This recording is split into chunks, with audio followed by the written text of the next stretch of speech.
Selamat pagi, saudara-saudara sekalian. Good morning, brothers and sisters. Apa kabarnya? How are you all today? Meskipun mungkin ada yang tidak baik atau mungkin ada yang baik, tetapi kasih setia Tuhan tetap untuk selama-lamanya. Even though some of us might be in a good condition, some of us might not be in a good condition, but we must remember that His steadfast love endures forever. Di dalam Alkitab dikatakan kasih setianya melebihi daripada seluruh langit. The Bible tells us that His steadfast love is above all the heavens, Dan kasih setianya lebih panjang daripada hidup kita. and it endures and it's longer than our own lives, Dan itu adalah harapan kita. and that is our hope. Dan di dalam Alkitab dikatakan harapan itu tidak pernah mengecewakan. And in our Bible, it tells us that it is a hope that never disappoints. Semakin kita berada di dalam keterpurukan, semakin kita akan mendapatkan dan melihat pengharapan itu nyata. The more that we are in conditions that are seemingly hopeless and in despair, the more we will see that that hope is everlasting. Kiranya Tuhan terus boleh menyatakan dirinya kepada kita, sehingga kita beroleh kekuatan hari demi hari. May God continuously reveal to us who He is, that we may have strength day by day. Sekali lagi selamat pagi bagi semua saudara-saudara sekalian, dan juga saya menyambut semua saudara-saudara yang jemaat di tempat ini maupun pendatang ataupun juga ada yang dari Jakarta. Once again, I'd like to say a good morning to everyone who is here today, those who are a regular congregation member, those who are visiting to us from Jakarta or from elsewhere. Welcome. Pagi ini kita akan meneruskan daripada tema kita, pertanyaan-pertanyaan Allah kepada manusia. This morning we will continue on our series of God's questions to man. Dan kita pagi ini sampai kepada Yehezkiel pasal yang ke-37 ayat yang pertama sampai 14. Today we will read from Ezekiel chapter 37, verse 1 to 14. Dan saya akan membacakan bagi saudara-saudara sekalian, kecuali ayat ketiga kita akan membaca bersama-sama. I will read for you the entire passage, except we will read verse 3 together. Yehezkiel pasal 37. Ezekiel chapter 37. Lalu kekuasaan Tuhan meliputi aku, dan Ia membawa aku keluar dengan perantaraan Roh-Nya dan menempatkan aku di tengah-tengah lembah. Dan lembah ini penuh dengan tulang-tulang. Ia membawa aku melihat tulang-tulang itu berkeliling-keliling, dan sungguh amat banyak bertaburan di lembah itu. Lihat, tulang-tulang itu amat kering. Ayat 3 bersama-sama. Verse 3 together. Lalu And he Ia said to me, berfirman kepadaku, Son hai of anak man, manusia, can dapatkah these tulang-tulang bones live? ini dihidupkan kembali? Aku And I menjawab, answered, ya Tuhan Lord Allah, God, Engkaulah you yang mengetahui. Lalu firman-Nya kepadaku, bernubuatlah mengenai tulang-tulang ini, dan katakanlah kepadanya, hai tulang-tulang yang kering, dengarkan firman Tuhan. Beginilah firman Tuhan Allah kepada tulang-tulang ini. Aku memberi nafas hidup ke dalammu, supaya kamu hidup kembali. Aku akan memberi urat-urat padamu, dan menumbuhkan daging padamu. Aku akan menutupi kamu dengan kulit, dan memberikan kamu nafas hidup, supaya kamu hidup kembali, dan kamu akan mengetahui bahwa Akulah Tuhan. Lalu aku bernubuat seperti yang diperintahkannya kepadaku, dan segera sesudah aku bernubuat, kedengaranlah suara, sungguh suatu suara berderak-derak, dan tulang-tulang itu bertemu satu dengan yang lain. Sedang aku mengamat-amatinya, lihat urat-urat itu ada, dan daging tumbuh padanya, kemudian kulit menutupinya, tetapi mereka belum bernafas. Maka firman-Nya kepadaku, bernubuatlah kepada nafas hidup itu, bernubuatlah hai anak manusia, dan katakanlah kepada nafas hidup itu, beginilah firman Tuhan Allah, hai nafas hidup, datanglah dari keempat penjuru angin, berembuslah ke dalam orang-orang yang terbunuh ini, supaya mereka hidup kembali. Lalu aku bernubuat seperti yang diperintahkannya kepadaku, dan nafas hidup itu masuk kembali ke dalam mereka, sehingga mereka hidup kembali. Mereka menjejakkan kakinya, suatu tentara yang sangat besar. Firman-Nya kepadaku, hai anak manusia, tulang-tulang ini adalah seluruh kaum Israel.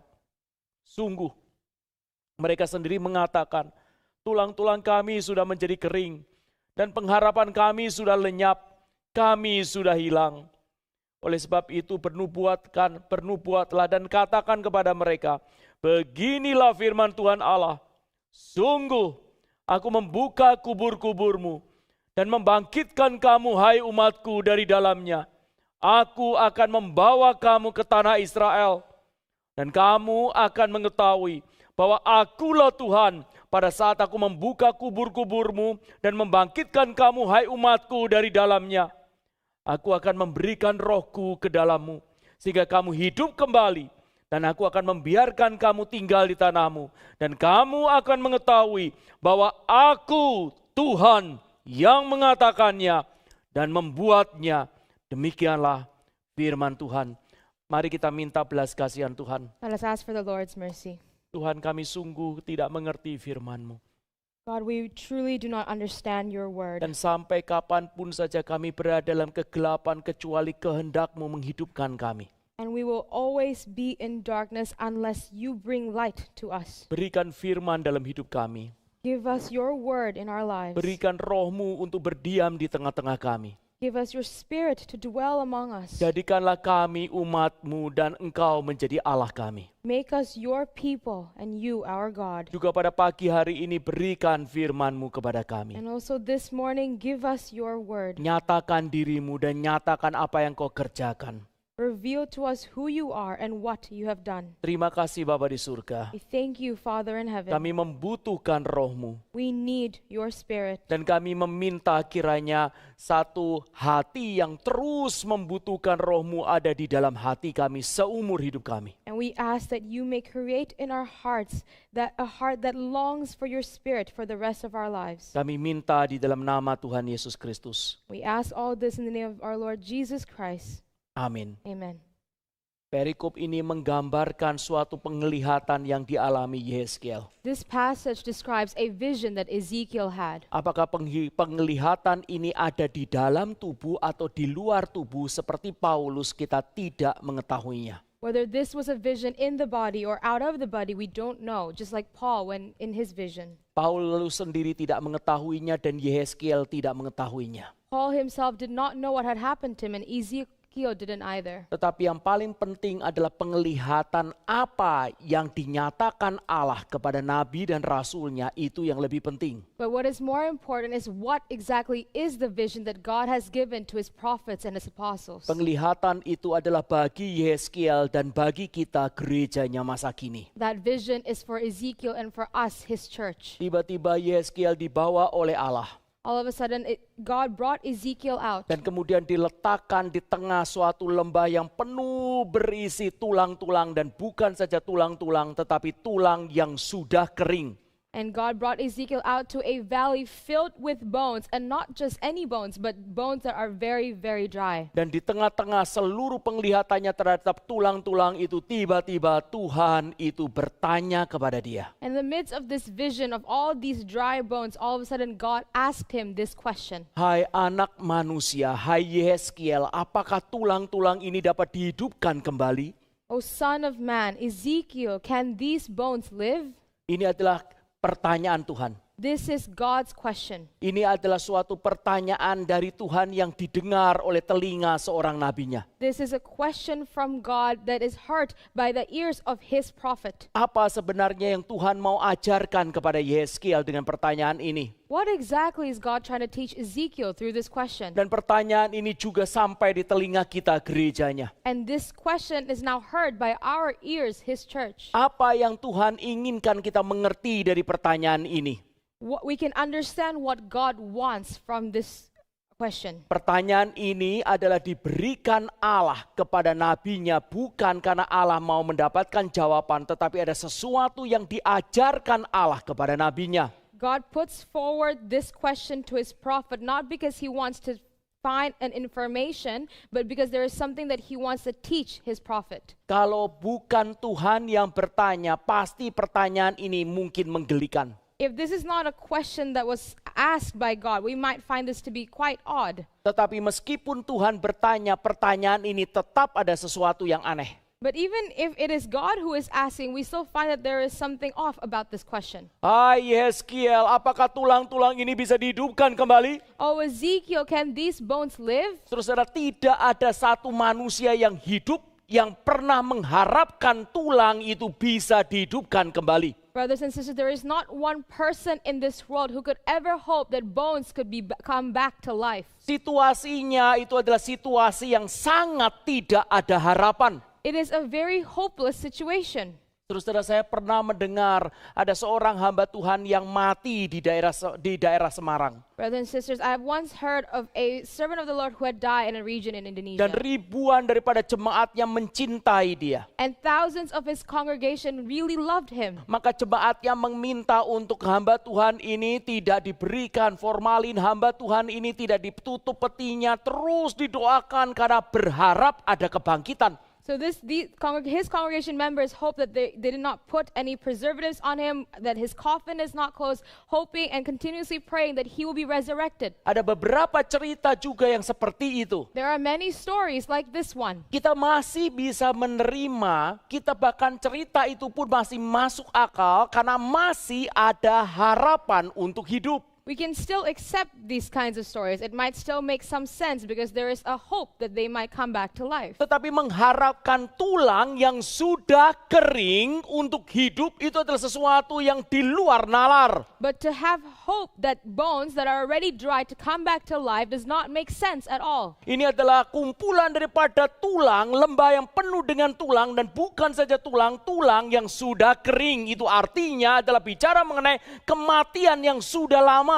This is a collection of bones, a valley of bones, and not just any bones, but bones that are dried, and that means that it's death that has passed for a really long time. Kita tahu semua kematian adalah bukan suatu keadaan, kematian adalah suatu kuasa. We know that death is not just a state, but it is a power. Dan kuasa kematian itu sudah memenangkan seluruh pertarungan itu secara tuntas. And this power, this death has already won the battle completely. Kalau saudara melihat seseorang yang hidup, if you look at someone who is alive, dan kemudian saudara lihat bagaimana kuasa kematian itu menyerang dia, and you see how the power of death has overtaken them, makin lama makin lemah, they become weaker. dan makin lama dia akan makin menuju kepada ajalnya. And you will see that they are soon going to reach their Dan end bahkan point. dia sulit sekali untuk bernafas. And it is even difficult for them to take Dan a saudara breath. akan bisa melihat bagaimana peperangan kematian itu bisa mencengkeram dia dan tidak melepaskannya dan memenangkan peperangan itu. And you will see how the power of death will take hold of him and never let him go and will win over that Dan man. kemudian dia sampai kepada nafas terakhir. And he reaches his final breath. Orang ini berusaha untuk mempertahankan nafasnya, tapi dia kalah. And this man would try to hold on to his last breath, but he's lost. Dan dia sampai kepada nafas terakhir. And at that final breath, Dan kemudian dia putus nafasnya. and that's his last one, Apakah kuasa kematian akan sampai di situ saja? would death stop there? Oh, tidak sama sekali. Of course not. Sama sekali tidak. It will not be Setelah dia satisfied with that. mematikan daripada nafas kita, After that death has put out our maka breath, kemudian dia akan menggerogoti seluruh daripada daging dan kulit kita. it will start to eat up all our skin and our flesh. Dan satu persatu bakteri itu mulai menggerogoti kita. And little by little we will see how the bacteria will be eating up our flesh. Telinga, mata, paru-paru, jantung, seluruhnya dihabiskan. All our organs, our ears, our hearts, everything will be wiped out. Dan apa yang terjadi di dalam tanah? And what happens in the ground? Kuasa kematian itu menghabisi kita, meninggalkan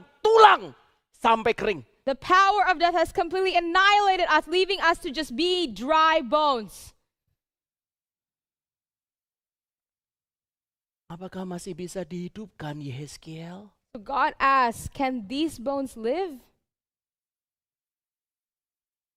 Manusia ketika menghadapi kematian tidak bisa ada apapun yang dikerjakannya. When man have to face death, there is nothing that they can do. Kematian menghadirkan satu keadaan tidak mampu di dalam hidup kita sepenuhnya.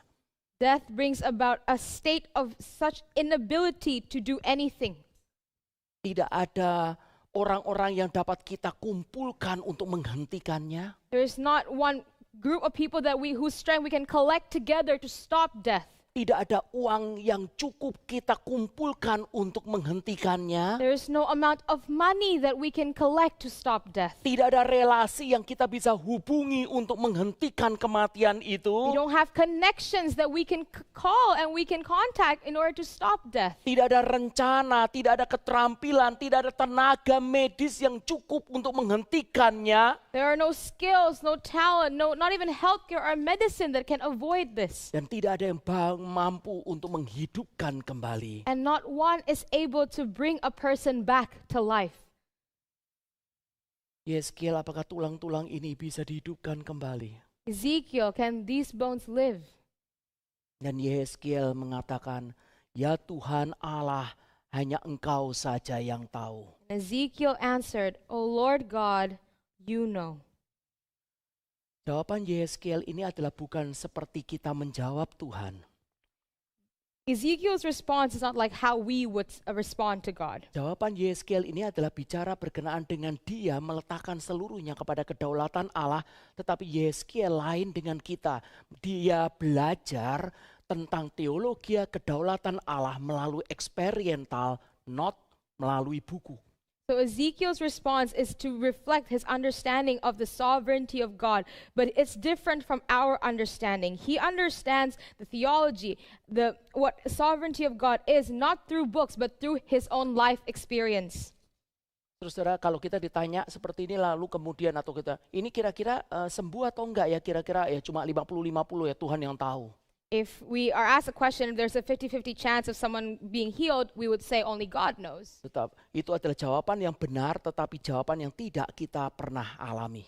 That is a correct answer, but not an answer that comes from our own experience. Lain dengan Yeskiel. It is different from Ezekiel. Kalau saudara membaca daripada Yeskiel pasal yang pertama dari awal, apalagi pasal 4, pasal 5, saudara akan menemukan bahwa dia mengalami kedaulatan Allah sampai kepada DNA-nya.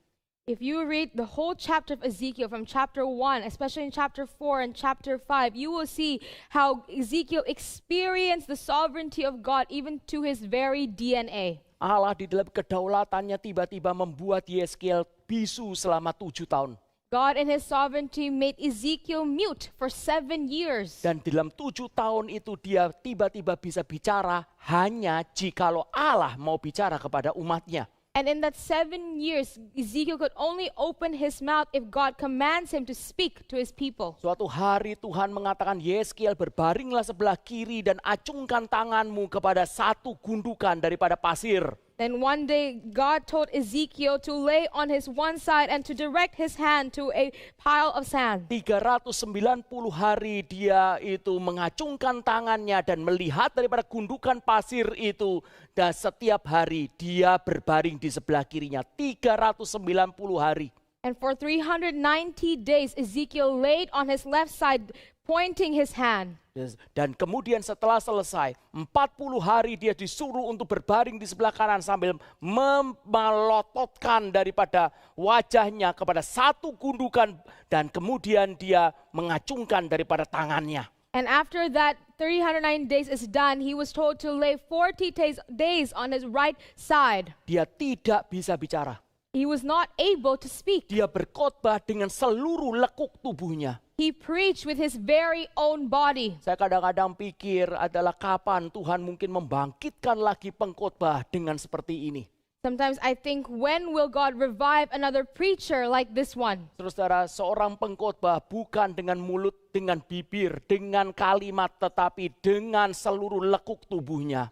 A preacher preaches not just with their words, with their lips, but with every body, every bone in their body. Kita sangat-sangat mengerti sedikit berkenaan dengan khotbah atau seorang nabi bernubuat. Yunus itu bernubuat mengenai kebangkitan Kristus bukan dengan bibirnya, tetapi ditelan dengan ikan.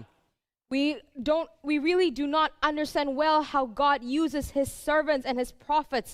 Jonah preached for repentance for the people in Nineveh, not through his words, but by being swallowed up in the belly of the whale. Di dalam pasal yang ke-24, tiba-tiba istri daripada Yeskiel mati mendadak. Detik itu saja. In chapter 24, all of a sudden Ezekiel's wife died on the spot at that second. Dan Tuhan mengatakan, istrimu mati, engkau tidak boleh meratap, tidak boleh meraung, tidak boleh menangis dengan keras.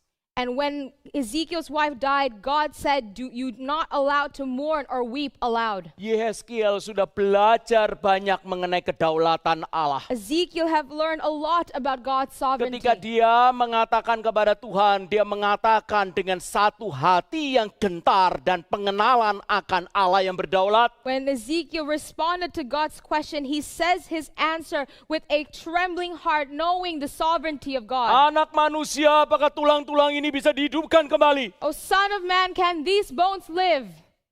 Ya Tuhan, hanya Engkau saja yang tahu. O Lord God, you alone know.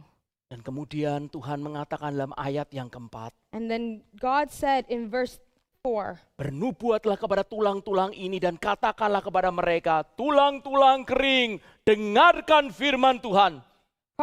prophesy over these bones and say to them, O dry bones, hear the word of the Lord. Saudara kita sudah biasa mungkin dengan kalimat ini, tapi saudara kita itu sampai tidak lagi mengingat betapa tanda kutip menggelikannya kalimat ini sebenarnya. Brothers and sisters, we are so used to hearing these kind of sentences that we don't understand how, in quotes, silly this is. Apakah seseorang pergi ke kuburan dan berkhotbah? Would a person go to a graveyard and preach? Apakah seseorang mendekati tulang mati dan mengharapkan tanggapan? Would a person come towards bones and expect a response? Kalau saudara melihat daripada beberapa pengkhotbah-pengkhotbah yang Tuhan pakai di sepanjang sejarah, If you look at the history of the preachers that God has used throughout history, beberapa daripada pengkhotbah yang Tuhan itu pakai, mereka melatih khotbah mereka pertama-tama di depan patung atau di depan kaca atau di depan batu-batu.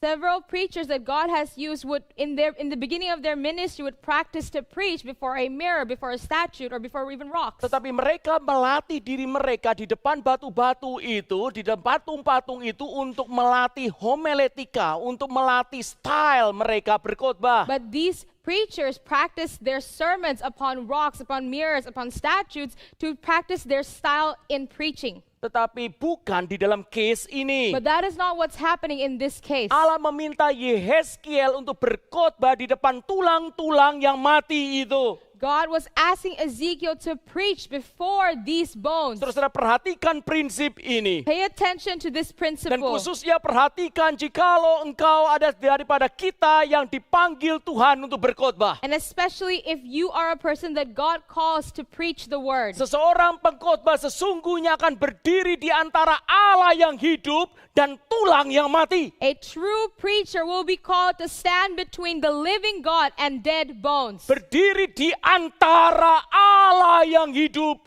dan tulang yang mati. To stand between the living God and bones that are dead. Yehezkiel diperintahkan Tuhan untuk berkhotbah kepada tulang-tulang. Ezekiel was commanded by God to preach to dry bones. Beginilah firman Tuhan yang Maha Esa kepada tulang-tulang ini. Aku akan membuat nafas masuk ke dalammu dan engkau akan hidup kembali. Aku akan melekatkan urat padamu, menumbuhkan daging padamu dan menutupi engkau dengan kulit. Thus says the Lord God to these bones, Behold, I will cause breath to enter you, and you shall live. And I will lay sinews upon you, and will cause flesh to come upon you, and cover you with skin. Saudara, apakah saudara bisa menemukan satu titik berat dari pesan ini? Brothers and sisters, can you understand the heart of this message? Pesan ini, berita ini bukanlah bertobatlah, This message is not just repent, berbaliklah dari jalanmu yang jahat. to just turn away from your evil ways. Ini adalah tulang-tulang yang mati. These are dead bones. Bagaimana mungkin mereka bisa bertobat? How could they possibly repent? Tidak mungkin. It's impossible.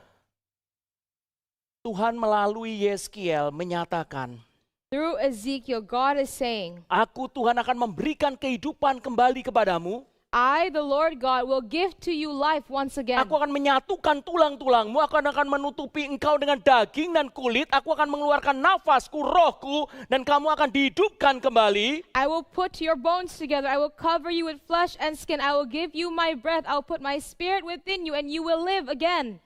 Bagi saya ini adalah sesuatu penglihatan di surga apa yang sebenarnya terjadi jikalau Allah mengendaki seseorang itu bertobat. To me, this is a vision of in heaven of what happens when God wills for a person to repent. Di satu sisi di hadapan manusia, In one hand, before people, maka kita akan melihat pengkhotbah bicara menegur dosa dengan kuat sekali. we will see a preacher condemn and rebuke sin. Tetapi sesungguhnya adalah sesuatu kebangkitan dari kematian yang dikerjakan oleh Allah yang ada di surga. But truly it is a revival from death that God in heaven is working upon that person. Jikalau orang itu adalah orang yang menerima, sesungguhnya Allah di surga menghidupkan dia kembali seperti menghidupkan tulang yang kering. If that person can receive the word of God, truly it is God who has worked in them to bring them back to life just like he did to the bones. Dan ketika Yeskiel itu berbicara kepada tulang-tulang itu dan setelah selesai, And when Ezekiel prophesied to the bones, maka Yeskiel itu melihat suatu bunyi yang gemeretak, mendengar suatu bunyi yang gemeretak, dan tulang-tulang itu menyatu. and Ezekiel heard a sound, a rattling, and the bones came together. Oh, lembah yang penuh dengan tulang-tulang yang terpisah yang sudah kering itu, sekarang puluhan ribu, mungkin jutaan mereka menyatu. That entire valley that was filled with those dry bones now are all coming together, bone to its bone. It might even be millions and thousands. Oh, saya sendiri yakin bahwa pandangan ini akan mencengangkan Yeskiel. I am sure that this is a vision, a sight that was astounding Dia to sendiri tidak akan Ezekiel. menduga bahwa kalimatnya begitu berkuasa sampai bisa tulang-tulang itu bergerak dan kemudian menyatu. He himself would never have thought that his words are so powerful that all these bones could come together. Seseorang pelayan Tuhan yang sejati sebenarnya dirinya sendiri tidak akan tahu seberapa jangkauan dan dampak dari khotbahnya. A true servant of the Lord truly himself do not know the extent and the impact of their sermon.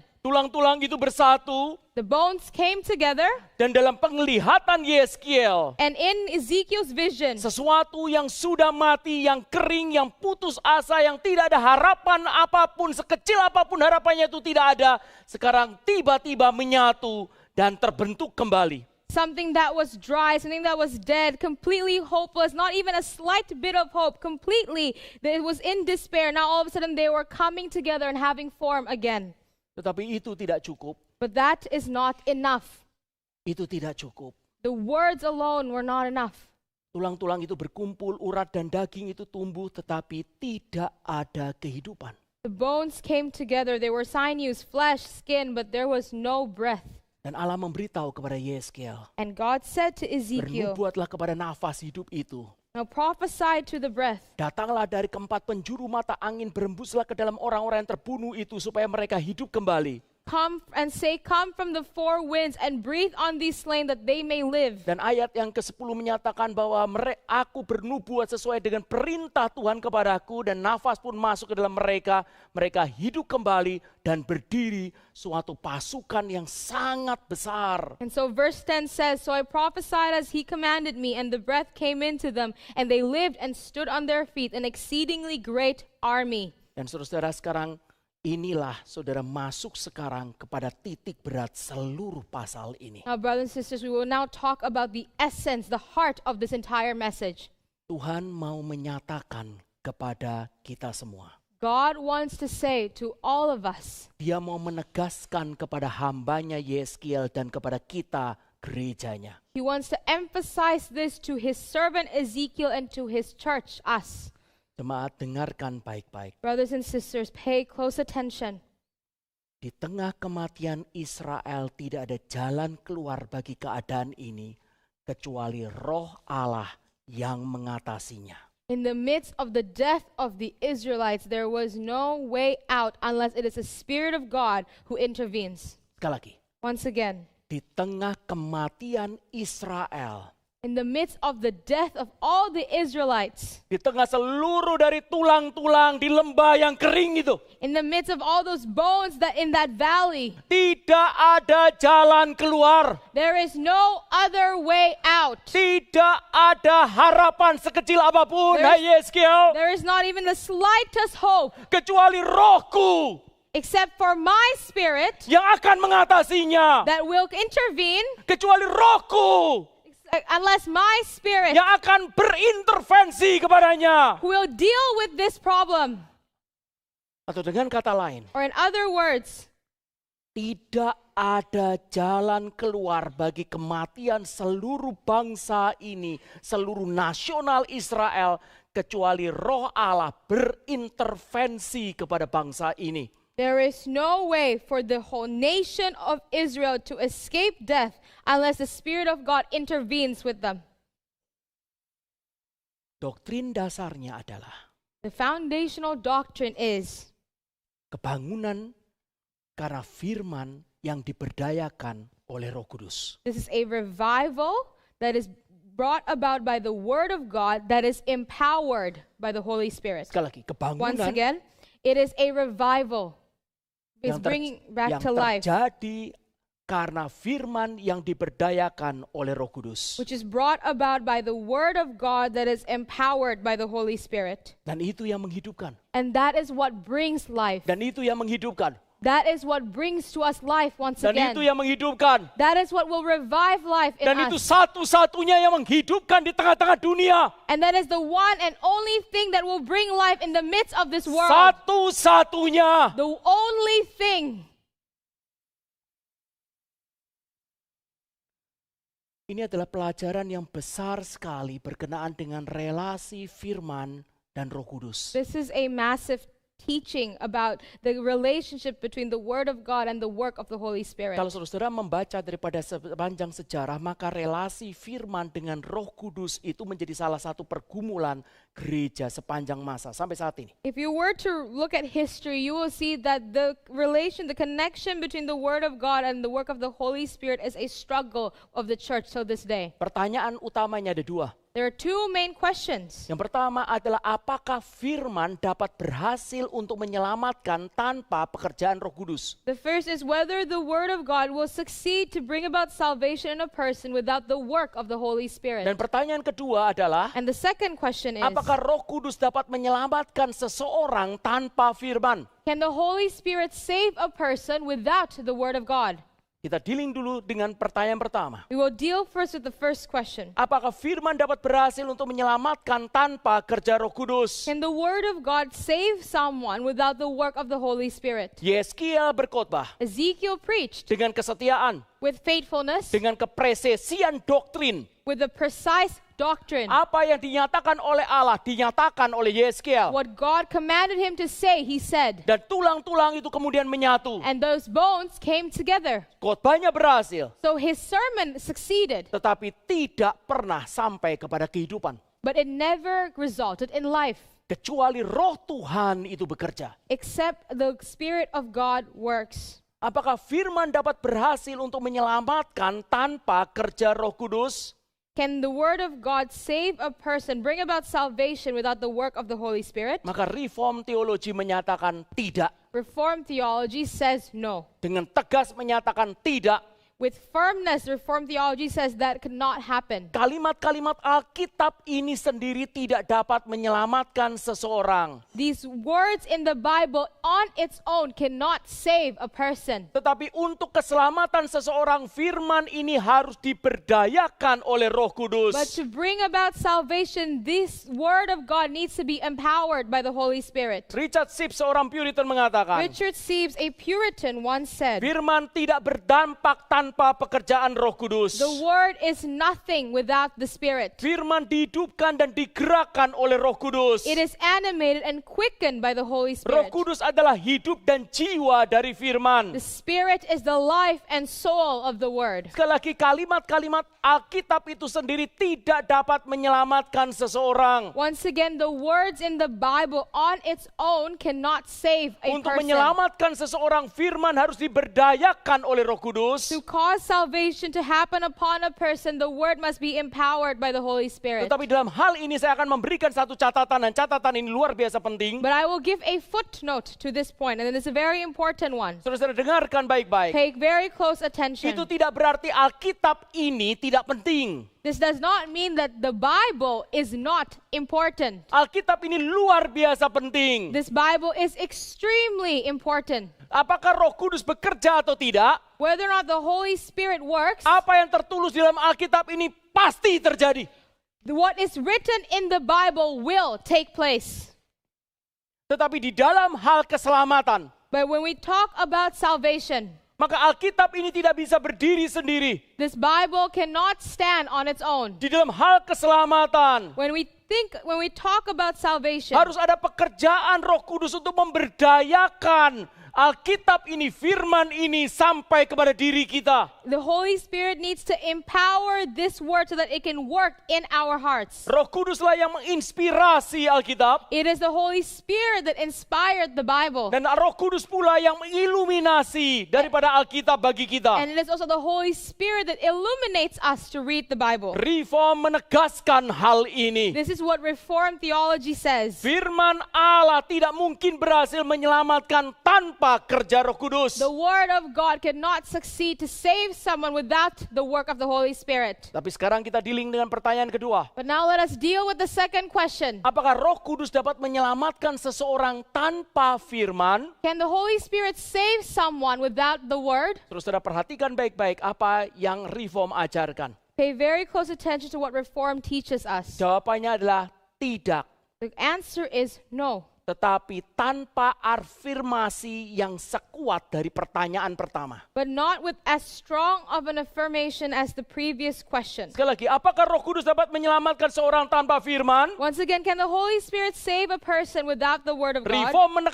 Reform menyatakan tidak, Reform answers no. tetapi tanpa afirmasi yang sekuat daripada pertanyaan pertama bahwa firman itu dapat menyelamatkan tanpa Roh Kudus. But the affirmation is not as strong as the proposition that the Word of God cannot save without the Holy Spirit. Karena Reform menyadari Because Reform knows Roh Kudus dapat bekerja di luar firman ini, tetapi sangat jarang terjadi. the Holy Spirit can work outside of the Word of God, but this is a very, very rare occurrence. Tetapi Roh Kudus itu ketika dia bekerja, But when the Holy Spirit works, pasti tidak akan berkontradiksi dengan firman, it is for sure it will not contradict with the Word of God. dan pasti akan membuat seseorang di mana roh itu bekerja akan mengasihi dan membaca dan bergantung kepada firman. It will cause a person when they read the Word of God to love and to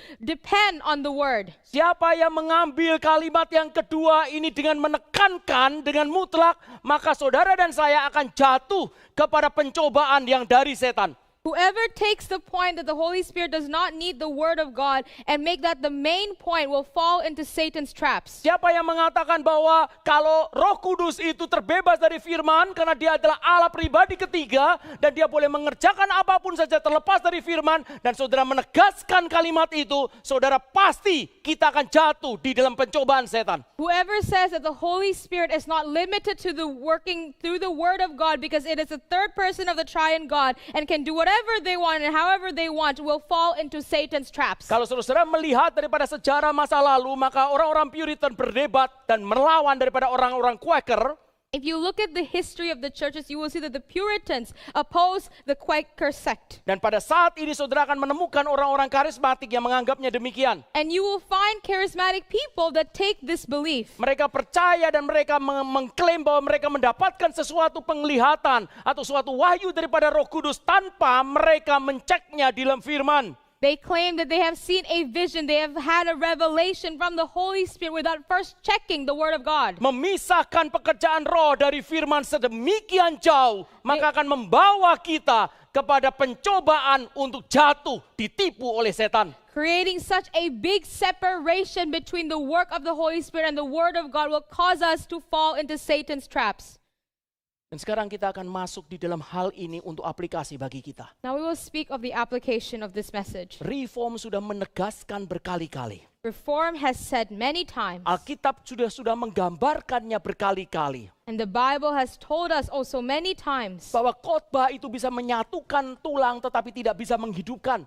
that a sermon, the words can put the bones together but cannot bring about Untuk life. bisa menghidupkan, aku akan mengutus daripada rohku, hei Yeskiel. God said that to give life, I will send my Spirit. Tidak ada firman yang dapat menyelamatkan, tidak ada khotbah yang dapat menyelamatkan tanpa pekerjaan daripada Roh Kudus. There is no word of God, no sermon that can save without the work of the Holy Spirit. Maka saudara-saudara perhatikan baik-baik. So pay very close attention. Firman itu sangat penting.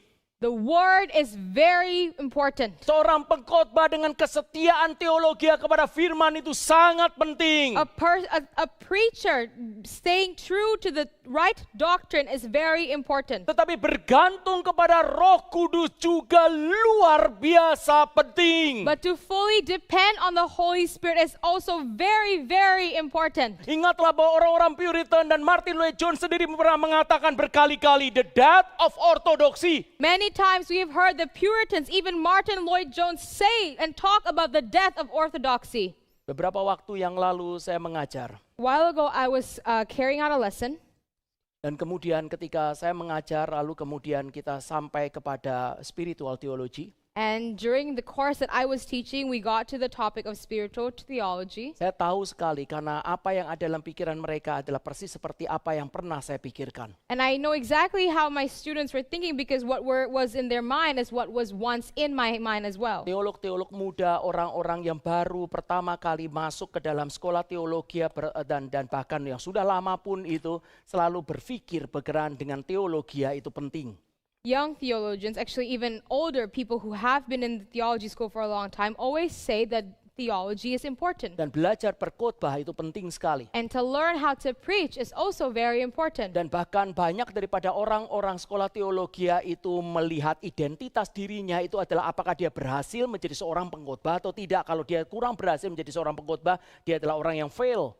And many people use the benchmark of whether or not they're able to succeed as a preacher to who their identity is. If they cannot preach well, then they are a failure. Jadi seumur hidup mereka mengejar bagaimana caranya untuk menjadi seorang pengkhotbah. So all their lives, these seminary students chase after the skills to be able to preach well. Dan bahkan seluruh daripada jemaat pun itu akan membandingkan seseorang dengan orang lain adalah dari khotbahnya. And even the congregation member would judge a person and would assess a preacher based on their sermons. Maka ini mati-matian dikejar oleh orang-orang dari sekolah teologi. So for seminary students, this is a matter of life and death. Saya tidak mengatakan itu salah. And I'm not saying that that is wrong. Tetapi kemudian saya bertanya kepada mereka suatu pertanyaan bagi saya sendiri. But I asked a question that was also a question for myself. Lebih sulit mana belajar teologi dan belajar berkhotbah daripada menggerakkan jemaat untuk berdoa?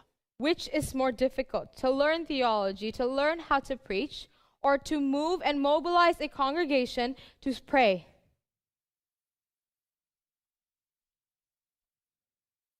Dan mereka terkejut. And they were astounded. Saya tidak sedang suka dengan keterkejutan mereka. I did not enjoy them being surprised. Tetapi inilah kesalahan daripada kita semua, termasuk saya. But this is all our faults, is it not? It's all where we fail. Kita menekankan kesetiaan kepada teologi dan itu adalah mutlak. We place such importance on doctrinal purity and make that an absolute necessity. Kita menekankan berkenaan dengan satu khotbah yang baik dan itu adalah mutlak. We place such importance in a good sermon and we make that an absolute necessity. Tetapi kita lupa bahwa itu tidak bisa menghadirkan kehidupan sesetia apapun kita. But we have forgotten how that could never bring about life to us, no matter how faithful we are to doctrine. Rohku, demikian kata Allah, yang akan menghidupkan mereka. God said that it is my spirit that will bring life to them. Itulah sebabnya bahwa dalam ayat-ayat ini menegaskan sesuatu yang sangat penting. And that is why these verses teach us something so important. Semua tulang menyatu. All the bones came together. Otot, daging, dan kulit. Sinews, bone, flesh, and skin. Tetapi tidak ada nafas. But there was no breath. Tidak ada nafas. There was no breath. Saudara, gereja ini akan terlihat dari luar baik, tanda kutip, setia. Harap kita bisa setia dalam doktrin. From the outside, this church will appear good. It will appear well. We are faithful to doctrine, and we hope so. Dan kalau saudara-saudara adalah orang yang cara berpikirnya analytical, pasti saudara-saudara menyukai daripada reform theology. And if you have an analytical way of thinking, you will very much enjoy Reformed theology. Tapi itu tidak akan mengubah apapun saja dalam hidup kita bahkan. That will not change a single thing in your life. Firman yang kebenaran itu hanya membuat kita terpesona tapi tidak pernah membuat transformasi dalam hidup kita. That word of God, the true word of God, can be something that is fascinating to us and intellectually pleasing, but it will never bring about change, true Berapa change. banyak yang terjadi dan itu juga terjadi dalam hidup kita. How many of us have experienced that, and even in our lives? Kita berjuang dalam teologi reform, kita menyatakan kebenaran tetapi kesombongan itu terus ada dalam hidup kita. We strive for the Reformed theology. We say that this is the truth, but there is so much pride in us. Kita mau untuk mengalahkan dunia, We want to conquer the world, untuk membawa kepada Kristus. to bring them back to Christ. Tetapi dosa yang Kristus sendiri itu hardik paling besar pun tidak pernah kita bisa matikan. But the sin that Christ rebukes so greatly is one that we could never mortify. Kita sudah mendengar pengajaran berkali-kali ribuan. We have heard so many teachings, Bahkan melalui YouTube, melalui khotbah, melalui apapun Bible study. from sermons, from Bible study, from listening to podcasts and YouTube. Semakin kita mendengar, And the more that we listen, semakin kita tidak mengerti apa yang sesungguhnya terjadi dalam hidup kita. the more we do not realize what is truly happening in our Tidak lives. ada apapun saja yang terjadi, tidak ada transformasi. There is no transformation, there is no change in who we are. Hanya sedikit letupan-letupan daripada sinar saja. Just small bits of glimpses of light. Dan kemudian kita merunduk hal yang sama dengan beberapa tahun yang lalu. And we still struggle and fail in the same thing as we have years ago. Oh, tulang itu bisa bersatu, Oh, the bones could come tapi together, tidak pernah ada kehidupan. but there could never be life.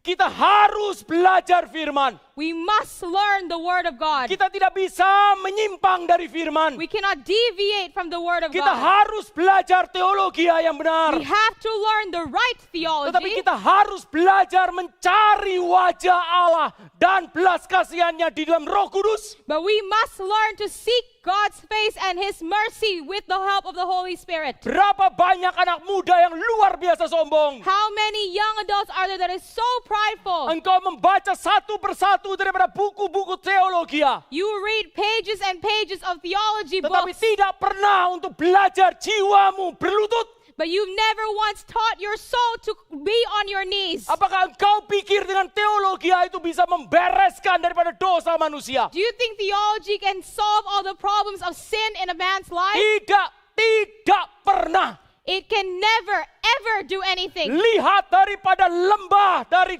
tulang-tulang kering ini. Look at the valley of these dry bones. Pelajaran yang luar biasa penting. This is a very important teaching. Dia tidak akan pernah hidup. It will never come back to life Kecuali roh Tuhan bekerja. unless the Spirit of God works. Sekali lagi, Once again, titik beratnya adalah the heart of this message is Tuhan mau menyatakan kepada Yeskiel that God wants to speak and tell Ezekiel dan gerejanya. and his church, Yeskiel di tengah seluruh kematian Israel. Ezekiel in the midst of the death of Israel, Tidak ada jalan keluar bagi keadaan ini. there is no way out of this situation Kecuali roh Allah yang mengatasinya. Kecuali rohku yang mengatasinya. unless it's the Spirit. It is my Spirit that will work in it. Sekarang mari kita lihat apa tujuan arti daripada penglihatan ini di dalam konteksnya. Now, let's look at the meaning of this vision in the context. Tuhan menyatakannya itu dari ayat 11 sampai 14. And God explained to Ezekiel in verse 11 to 14. Anak manusia, tulang-tulang ini adalah seluruh kaum Israel. Ini bukan sekedar gambaran tentara, Tuhan sudah menyatakannya itu tentara, tetapi sebenarnya adalah seluruh bangsa. Son of man, these bones are the whole house of Israel. It's not just about an army. God had spoken about that earlier, but this is not just talking about some group of people, but this is the entire nation. Kalau saudara melihat daripada beberapa komentari, saudara akan menemukan bahwa ada orang-orang yang mengatakan bahwa penglihatan ini adalah penglihatan zaman akhir. If you look at some commentators, they have said that this is a vision of the final resurrection. Kebangkitan zaman akhir. In the end of time. Tetapi saudara pada intinya saudara. But if you look at the point, the essence of this message. Ini adalah bicara berkenaan dengan keadaan seluruh kaum Israel. We are speaking of the state of the entire nation of Israel. Seluruh Israel mengatakan tulang-tulang kami telah kering dan harapan kami telah hilang, kami sudah terputus. The whole nation of Israel said that our bones are dried up and our hope is lost. We are indeed cut off. Saudara, apa konteksnya? So what was the context? Teriakan ini adalah teriakan umat Allah di pembuangan di Babel pada waktu itu. This is the cry of God's people who was at the time in exile in Babylon. Umat yang dipimpin Allah keluar dari Mesir. The people that God led out of Egypt. Membelah lautan. To whom he split the Red Sea before. Menaklukkan Firaun. Defeating Pharaoh. Melewati padang gurun 40 tahun dengan mujizat setiap hari, tiang awan dan tiang api. Crossing the wilderness with miracles in their eyes every day with a pillar of fire and cloud. Dan masuk ke dalam tanah perjanjian dengan mengalahkan satu persatu daripada bangsa-bangsa yang jauh lebih besar daripada mereka, dimulai dari Yeriko. And led to enter into the land of Canaan and conquered all the nations there, starting from the city of Jericho. Dan sampai mereka bisa mengestablis, membangun daripada satu kerajaan sampai kilang gemilang di bawah pimpinan Daud. Until they can establish a nation, a kingdom, David's kingdom in all its splendor and glory. Tetapi seluruh catatan sekarang itu sekarang sudah hilang. But all that history is now gone. Seluruh bangsa ini sudah tidak ada lagi. This nation does not exist any longer. Israel sudah terbunuh, mereka semua diserahkan. Israel has all been killed and slain. They're all now scattered. Tidak ada lagi kerajaan. There is no longer a kingdom. Tidak ada lagi bait Allah dengan Shekinah, the presence of God-nya. The temple of God is no longer there with the presence of the Lord. Tidak ada lagi tanah The Israel. land of Israel is no Tidak ada more. lagi imam yang mempersembahkan korban. There is no more priest that is presenting a sacrifice. Semuanya mereka sudah habis, sudah ditinggal sendirian, tersebar, terserak, dan tersendiri. All of this is gone. They are now left alone, scattered, all alone. Dengan singkat kata, In other words, bangsa ini sudah musnah. this nation is destroyed. Musnah. It's annihilated. It's not in existence anymore. Dan kalau saudara masih ingat, And if you remember, bahwa Yehuda itu adalah ibu kota daripada Israel Selatan, Yerusalem. Judah is Yes, the Jerusalem. capital city of southern Yerusalem, of ibu kota Jerusalem. daripada Yehuda. Jerusalem is the capital city of Judah. Kalau saudara melihat di dalam Alkitab kita ada tulisan Yehuda, itu berarti Israel Selatan. Kalau saudara bicara mengenai Efraim, itu adalah 10 suku Israel Utara. So if you read the Bible, you will see a reference to Judah is a reference to southern Israel, and Ephraim is a reference to northern Israel, all the other 10 tribes. Dan tahun 722 Israel Utara semua dihabisi oleh Asyur, dibuang ke seluruh negeri, dan kemudian 10 suku ini tidak ada lagi. At 722 BC, northern Israel is completely annihilated by Assyria, and they're scattered to all the places, and they don't exist anymore. Dan Israel Selatan itu ditawan oleh Babel. And southern Israel is held in captive in Babylon. Pembuangan itu terjadi 3 kali. And the exile happened 3 times. Kalau saudara membaca sejarah 605 sebelum Yesus Kristus lahir, maka itu adalah pembuangan pertama, hasil panen dihabisi oleh Allah, dan kemudian Daniel dan orang-orang yang terpelajar, yang pinter-pinter IQ-nya, dibawa dari Yehuda, dari Yerusalem, menuju kepada Babel. You will see the first exile happening in 605 BC, where God completely destroyed the best harvest, and the educated group of people, Daniel and his friends, are all taken away to Babylon. Dan exile yang kedua, pembuangan yang kedua adalah tentara daripada Babel datang lagi dan kemudian menghabisi Israel lagi, dan kemudian orang-orang pemimpin yang paling atas kemudian dan kaum bangsawan disingkirkan. And the second exile, you will see that the army of the Babylonian army came once again to Israel to take away nobles and leaders. Itu tahun 597 sebelum Kristus. That was 597 BC. Disitulah Yoyakim, disitulah Ibu Suri, disitulah Yeskiel itu diangkut. You will see that this is where Jehoiakim, the queen mother, Ezekiel, all of them are taken away. Dan kemudian Babel kembali ke tempatnya. Then Babylon returned Dan to their beberapa belas tahun city. kemudian datang lagi. And several years again, they return to Jerusalem. Dan ini adalah the fall of Jerusalem. And this third exile is the fall of Jerusalem 586. at 586 BC. Tepatnya 14 Agustus 586 sebelum Kristus. Precisely the 14th of August, 586 BC. Bait Allah dihancurkan. The temple of God was destroyed. Seluruh kota Yerusalem dibakar. The whole city of Jerusalem is burned. Dan semua orang-orangnya diangkut ke Babel. Kecuali hanya orang-orang miskin, orang-orang sakit, dan Yeremia yang tertinggal di sana.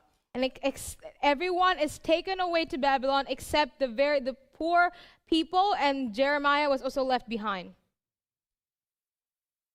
Saya ingat ini, hati saya remuk. When I remember this, my heart is crushed. Allah luar biasa benci kepada umatnya. God absolutely hated his people. Dia mengatakan engkau pelacur, engkau sundal. He said, you are a prostitute. Dan dihabisi. And he finished them completely.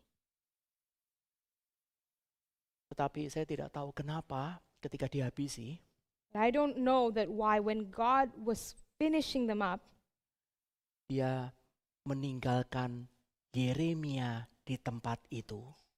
God left behind Jeremiah in that place. Membawa Yeskiel untuk bersama umat yang menengah ke bawah di Babel, Yeskiel di tengah-tengahnya. And brought the middle class people to Babylon with Ezekiel in the midst of them. Dan menempatkan Daniel di pemerintahan Babel. And placed Daniel in the government of Babylon. Tuhan tidak pernah tidak mencintai umatnya. God never ever stopped loving Meskipun his dia people. marahnya luar biasa. No matter how angry he was.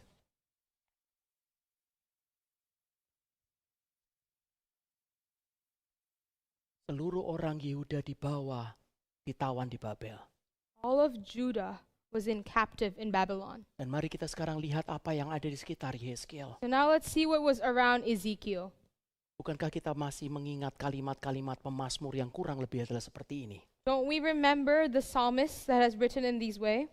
Di tepi sungai Babel, di sana kami menggantungkan kecapi kami. By the waters of Babylon, on the willows there, we hung up our lyres. Mereka menggantungkan alat kegembiraan itu, mereka tidak ada lagi alasan untuk bersuka cita. They hung up this instrument, their instrument of happiness. There was no more reason to be joyous. Tetapi musuh-musuh orang Babel itu mengatakan, ayo turunkan kecapimu, mainkan bagi kami lagu, yang sedih juga tidak apa-apa. Kami ingin sekali engkau menari dan menyanyi, hai Israel. But their enemies, the army, the Babylonians said, bring your lyres down, play a song for us. Even though if it's a sad song, we don't care. We want to see you dance and sing. Dan orang-orang Israel di situ mengatakan, bagaimana kami bisa menyanyikan lagu Sion di negeri asing? And the Israelites there said, how shall we sing the Lord's song in a foreign land? Saudara perhatikan baik-baik. Brothers and sisters, pay very close attention. Allah perjanjian yang mengikatkan dirinya dengan umat perjanjiannya The God of covenant who ties himself to his covenant people melalui bait suci yang dijanjikan through the temple of God that he had promised di tanah perjanjian itu in the promised land. seluruhnya musnah. Now all of that is destroyed, completely gone.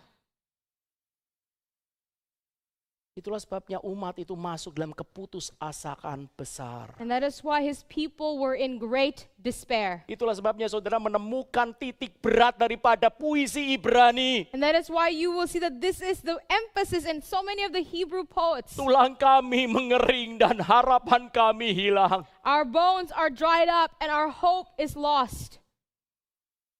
Beberapa puluh tahun sebelumnya maka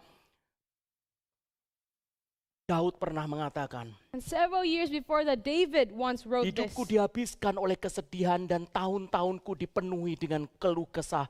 Kekuatanku melemah karena penderitaanku dan tulang-tulangku melemah. For my life is spent with sorrow, and my years with sighing. My strength fails because of my iniquity, and my bones waste away. Tulang-tulang ini sudah mengering. These bones have dried up Karena bangsa ini sudah hancur. because this nation is completely destroyed. Mereka ada dalam jurang keputusasaan dan tidak ada harapan secuil pun. And they are in this valley of despair, and there is not a single glimmer of hope. Singkatnya bangsa ini sudah mati. Ini adalah lembah tulang kering. In short, this nation is already dead. This is a valley of dry bones.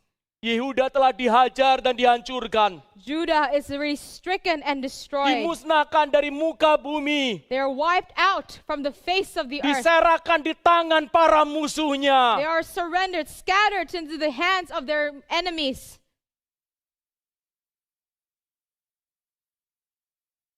Saudara, maka Tuhan mendatangi Yehezkiel And so God came to Ezekiel. dengan seluruh penglihatan ini. All this vision. Yehezkiel tidak disuruh untuk menceritakan ini kepada bangsa Israel, Ezekiel was not commanded to speak of this, to tell of this story to the Israelites. tetapi Tuhan membawa semua ini untuk ada sesuatu yang mau dinyatakan kepada Yehezkiel. But God did all this because there is something that he wants to reveal to Ezekiel. Apakah tulang ini bisa dihidupkan kembali?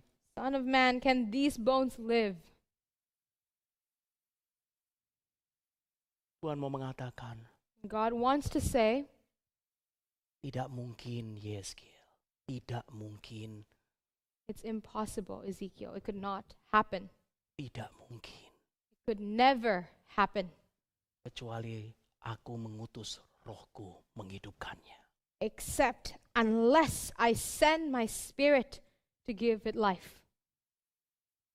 Ini adalah kunci revival. This is the key to a revival. Inilah kunci kebangunan This is the key, the important element for a revival. bagi gereja, For his church. bagi keluarga kita, For our bagi families. rohani For kita, our spirituality. bagi seluruh bangsa. For the entire, all the world.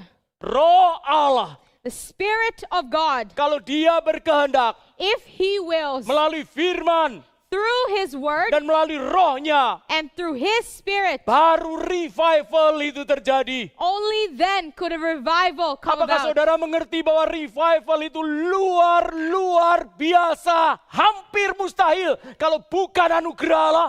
Can you see and understand that a revival is completely impossible if it's not because of God's grace?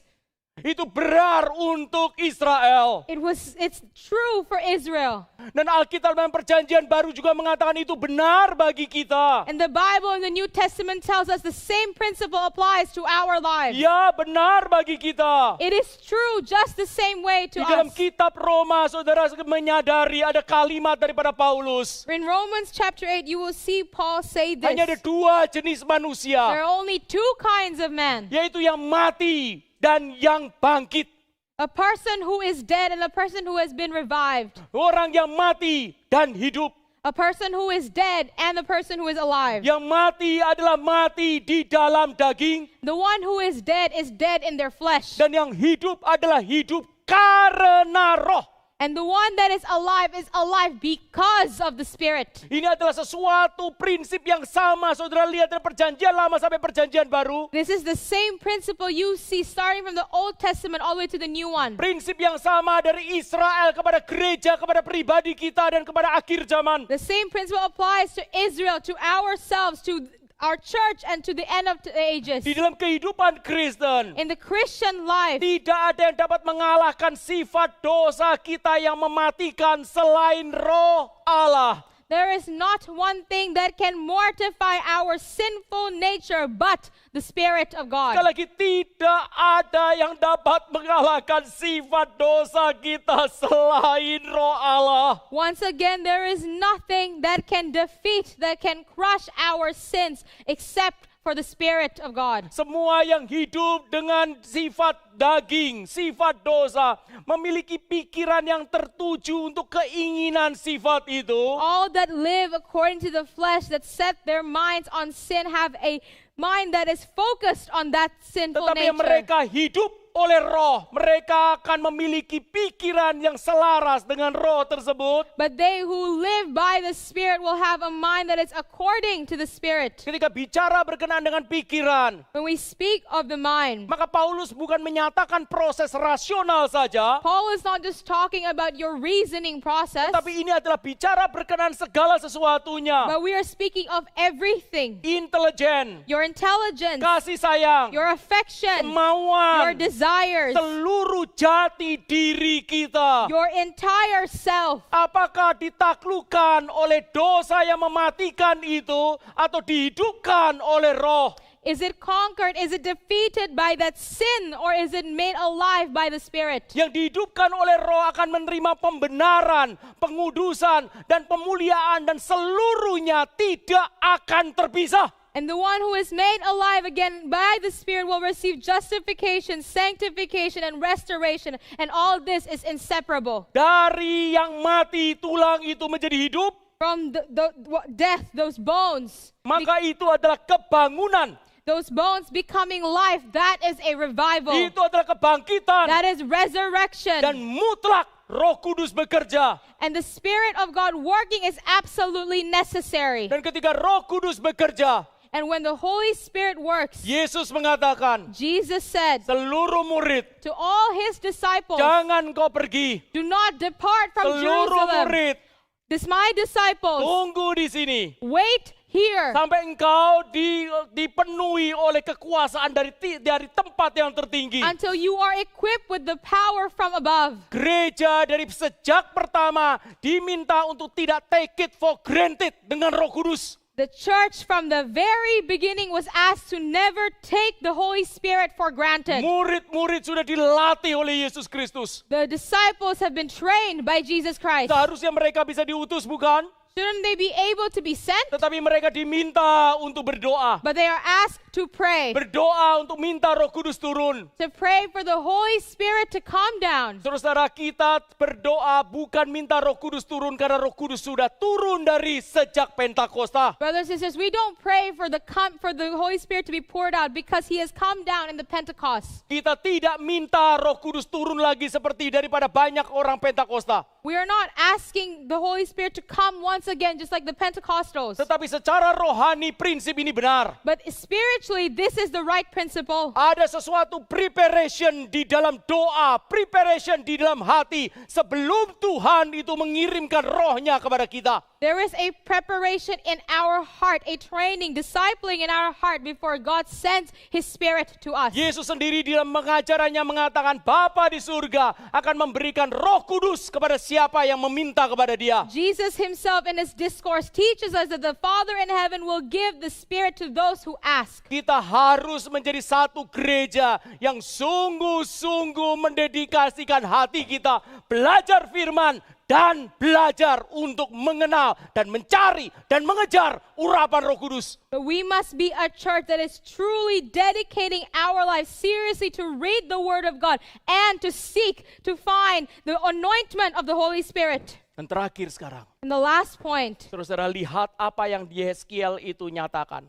let us see what Ezekiel has said to us. Allah mengatakan kepada Yeskiel, God said to Ezekiel, dan kamu akan mengetahui bahwa akulah Tuhan, ayat 13. on the 13th verse, and you shall know that I am the Lord. Pada saat aku membuka kubur-kuburmu, When I open those graves membangkitkan kamu, hai umatku, dari dalamnya. and raise you my people from the Aku grave, akan memberikan rohku ke dalammu sehingga kamu hidup kembali dan aku akan membiarkan kamu tinggal di tanahmu dan kamu akan mengetahui bahwa aku Tuhan yang mengatakannya dan membuatnya. And Demikianlah firman Tuhan. and I will put my spirit within you, and you shall live, and I will place you in your own land. Then you shall know that I am the Lord, thus says the Lord. Perhatikan untuk apa semua ini dilakukan oleh Tuhan. Let us pay attention to what is God's purpose. Why is He doing all of this? Bangsa itu sudah memberontak kepada Tuhan. That nation has has opposed God. Bangsa itu sudah tidak ada lagi, sudah musnah, sudah terbunuh, dan pengharapan mereka sudah tidak ada lagi. The nation is extinct. They have no hope. They're all killed and wiped out. Mereka tulang yang kering di kumpulan di lembah itu. They are just like dry bones in the midst of that Tetapi valley. Tuhan berfirman kepada mereka. And God speaks to Dan them. kemudian Tuhan mengutus daripada rohnya menghidupkan mereka kembali. And God sends His Spirit to bring them back Menjadi to life. satu tentara yang bergerak di muka bumi To ini. become an army that is mobilized, that moves in this world. Karena pertanyaannya adalah, And now the question is, untuk apa Tuhan? why? For Untuk what? apa Tuhan? What is this all for, Dan God? Tuhan menyatakannya di sini. And God reveals it to us here. Supaya mereka mengetahui bahwa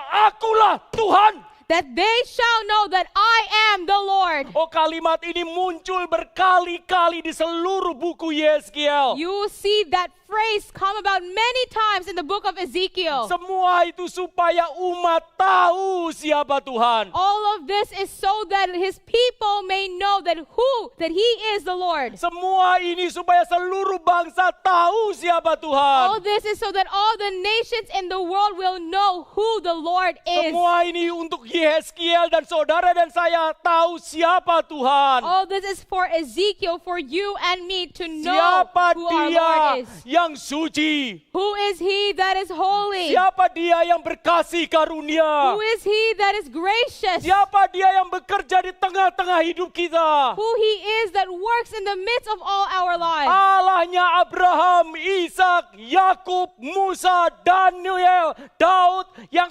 tidak pernah lupa akan janjinya. The God of Abraham, Isaac, Jacob, Moses, David, who never forgets on His promises. Dia adalah Allah yang tidak berubah di tengah-tengah kita yang berubah. He is a never-changing God in the midst of us who change all the time. Yahweh, God of covenant. He is Jehovah, the God of covenant, Di dalam Yesus Kristus. in Jesus Christ. Saudara, ini adalah segala sesuatu. It is all about God. This is all about God, Not about Israel. not about Israel. Semua ini adalah tentang Tuhan. All of this is about God. Ini cerita Tuhan berintervensi. This is His story. This is Him intervening. Bukan cerita tentang pelayanan kita, gereja kita, setianya kita. It's not a story about our ministry, but how faithful we are. Kalau Tuhan kehendaki, kita dalam beberapa bulan akan mengadakan 10 tahun hari perjuangan. God willing, in 10 years, we will have our 10th revival day. Dan biasanya setiap tahun ada perjalanan gereja kita yang ditayangkan di video. So, and normally every year we always have a video clip playing that tells about our story. Dan ketika itu nanti ditayangkan, saudara, semua yang membuat video ini, saudara masukkan ini dalam hatimu. And everyone who is going to make this video, plant this in your heart. Ketika semua ini ditayangkan, When we play this video clip, apa yang ada dalam pikiran orang yang melihatnya? what would be in the minds of the one watching Oh, it? hebat ya Gary Sydney. Oh, how wonderful is Irek Sydney. Oh, hasil karyamu hebat ya. Oh, look at the works of your hands. Engkau benar-benar dipakai oleh Tuhan. You are truly used by God. Saya hanya mau satu. That's not what I want. I want this one thing, And they will know that I am the Lord. that they will see that and know that He is the Lord. Dan nanti seluruh hidup kita akan berakhir. And all our lives, they will one day end. Dan jikalau itu boleh ada rekaman videonya. And if we can have a video clip, a playback of Dan our kemudian lives, ditayangkan. and it is played to people, Apakah kita yang melihatnya kembali? will we who watch it again, who rewind and see, Dan seluruh umat di dunia ini yang melihat daripada video kehidupan kita. and this whole world that watches the story of our lives, Akan mengenal Allah will they know God from it?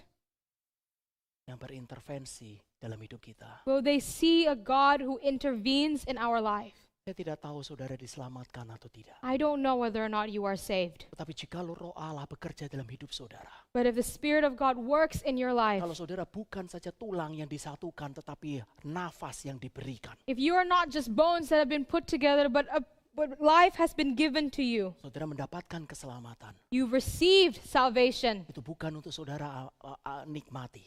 That is not for you to enjoy, Tapi supaya dunia tahu dan saudara dan saya sendiri tahu bahwa Dia Allah.